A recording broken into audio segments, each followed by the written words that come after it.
Well, greetings everybody. Again, this is Gary with Let It Be RV, and again, as I've been saying on the videos that I've been shooting today, I'm more interested in people than I am really what's going on event-wise. Just came from a covered dish. Somebody said, you know, bring a dish, and we all ate. Must have been 30 people. Well, I didn't videotape the event. I'm more interested in what's happening. How is this happening? So right now, I want to introduce Roy.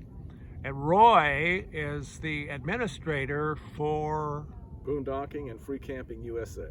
One of the administrators. Yes. Okay, and that we're actually at the Boon Dockers Bash. So what's the relationship between the two? The Boon Dockers Bash is an event created by another administrator, and Jimmy Allen, and he did it last year for the first time, and in big success. You say Jimmy did it for the first time? Yes. Was that okay? Yeah. All right. Yeah, he's a go-to in all this. I come in as an administrator only because I'm doing membership sign-ups and all kinds of stuff in the background, but I'm posting more about this of where we are now than I have in several years. So what is your function as an administrator? You just said a few things that you okay memberships. Yeah, we all have the ability when people come on a page, they need to answer the questions, agree to the rules, those type of things. We don't do. We can look at profiles. If somebody forgets to sign something, it's up to the admin whether that's okay or a refusal. So, and most of us have been doing it on boondocking and free camping. I started 5 to 8 years ago. I forget exactly, years ago, and Jimmy started a little bit after me, and we've got Kim Davis in the background. She's a great asset to she does all the file updates and post and that type of stuff. So we each have kind of gravitated into our own little thing. So coming out of Mexico, I think the best help I can be is just take off with some of the membership requests on everybody, because we still get a lot of people looking to do the So that's my next question. My next question is that it started pretty much from a small group. And what is the membership now? What's the membership total now? I'm not sure. When I first came on, I think we had less than 3,000. I remember we celebrated 10,000, you know, and we did a countdown to that number signed up. But right now, we are over 100,000 and growing every day. I probably have already done 50 today. Seems to me 50 today. Yeah. Wow. So, and the word's not getting out because you're advertising. The word's just getting out word of mouth, right? Well, yeah, and it's referrals when people join, and then they get a hold of all their friends and say, come on in. And this is where we're going to be, kind of deal. And we get a lot of invited people in, and if another member invites them, then it's almost an automatic approval to come into the group. So tell me a little bit about your history of being a boondocker, and this is his rig right here, and it's a Toyota. It's a Dolphin, but I know this is not the first rig you've had. No, it's not. I've kind of come up. I had a large family, so I've always worked on a budget, and I started with an old travel trailer years ago. We lived on some property in Texas, and I hauled it around a little bit, so that was my real first introduction to travel trailers. And then we moved up to Missouri and bought a little fifth wheel and refurbed it, and didn't like it. It wasn't working for me. I'm not a really good fifth wheel backer upper. Women put me to shame. Everybody puts me to shame when it comes to backing a fifth wheel. But with that, then I had a couple of Class C's, another travel trailer, and my last big rig was a Class A at 36. Hey, this dog. 36-foot Class A that I had down in Mexico. Anyway, go ahead. So I had a Class A in Mexico, and then I've only come up out of Mexico about, I think it's 4 months ago.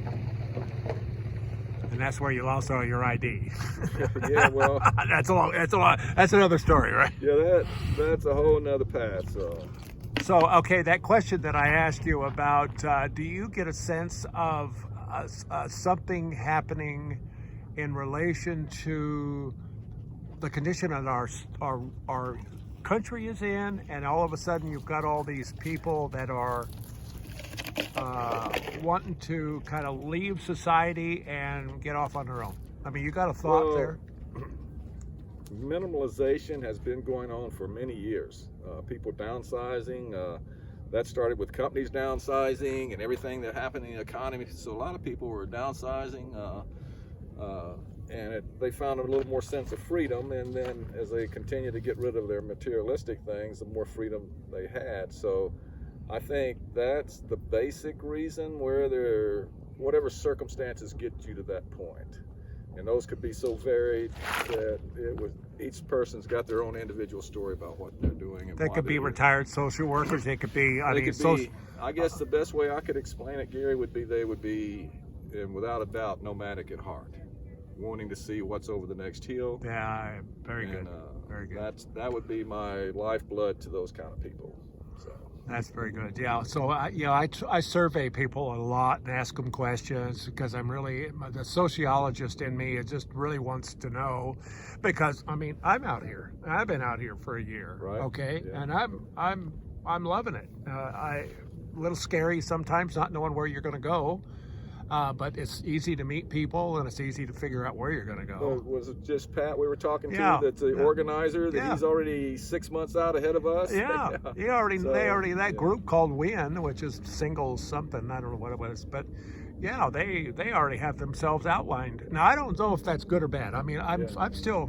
They say they go to. There's nothing good or bad about that. It's just up to the individual and how they like to organize their life. Exactly. You know? With me, what I see another thing is, when I came out of Mexico, I spent 10 days on the streets in LA with $13 in my pocket. Uh-huh. I met a lot of homeless people, and through meeting them, they actually introduced me to being homeless so I could survive. And I'm not saying that we're survivors out here, but going psychology, we're all surviving something, because our past have so much in back. So Good and bad. Yeah, good and bad. It's just circumstance where we are today, you know. And right now, here you and I are out here in Arizona desert enjoying a sunset. Well, that's interesting. You know, you just said that the homeless taught you how to be homeless, and I'm finding that being a nomad, the nomads are teaching you how to be a nomad. Exactly. You're going to find that in every group, I think, and that's what I see here. I'm kind of my first time here, and I've been an admin, like I say, around 8 years, but this is the first time I've really been out meeting other boondockers in a group like this. And Jimmy I've known on our page for 5 years or more, but this is the first time I've ever had an eye-to-eye contact with him. So, but you develop those friendships, and that's what I see here. The common vein here is people like to do individual things. There's groups, and that's what I really like. There's groups that do music. There's groups that do food. There's groups that do this, that, and the other. And yoga or whatever it is over here. Whatever it is, and most of them are very giving people here. Yeah, I've noticed that. Yeah. They'll see. Bob Wells videos, or somebody says, you want to get to know people. I said, open your hood. Right. Well, the other day when it was pretty chilly at night, second night I was here, there was a guy that came by on the road, and he asked if he could, stay by the campfire, and he slept there all night. And the next day people fed him, and he talked to him, and he took off that evening. So it's a welcoming community that way. So that's what I like about it. And you're getting to the heart of it. Yeah. Very welcoming community, and I mean, last year at the Boon Dockers Bash, they actually fed everybody. I mean, we had a big kitchen, big to do. The coronavirus has affected a lot of stuff. Oh, sure. So that may not ever happen again. I mean, it's like, this is kind of like what I'm looking at is like a living organism. It kind of has taken a life of its own. The less we have scheduled, it seems like there's more events happening. We just had to realize which route we were operating on so the place could function. And that's kind of where we are now. And so everybody's kind of meeting people, getting together in groups, doing their thing, varied age groups, you know. So if you want to be a loner, you can be a loner. Oh, yeah, if you want to be a grouper, you can be. You want to be a groupie, you can be a can do it groupie. all. Yeah, Last night I went up on top of the hill and I was almost by myself. I'm gonna go right up. Well, he was home rock there. well right over there. You can't really see it that well, but, And, so I spent my alone time up there and worked on the RV and just kind of had some quiet time.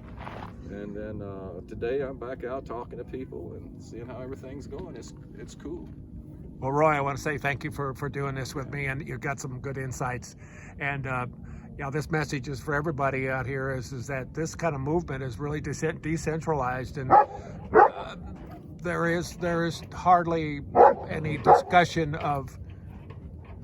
Well, it's more of a caring about humanity, I would say, than anything else. Very decentralized, which is really good. Yeah, and what people are looking for individually, that's what they're doing. If you're looking for something individually, you'll find it here at this group. So, Roy, thank you, and please subscribe to my group.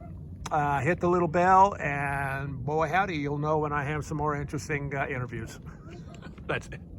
That's 11 minutes. Yeah, that's the longest interview that I've done. Well, I'm a talker. I'm sorry. Oh, no, that was good. It got better towards the end when we're Yeah. talking a philosophical idea of that's what I dig that. Yeah. Well, I think I'll put on a jacket, a little jacket. Yeah, I think I tell you what, with me, when the sun goes down, I'm inside. Are you? Yeah. Take off?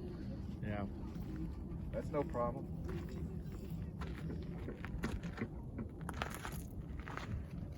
Yeah, this probably came out really good. I hope so.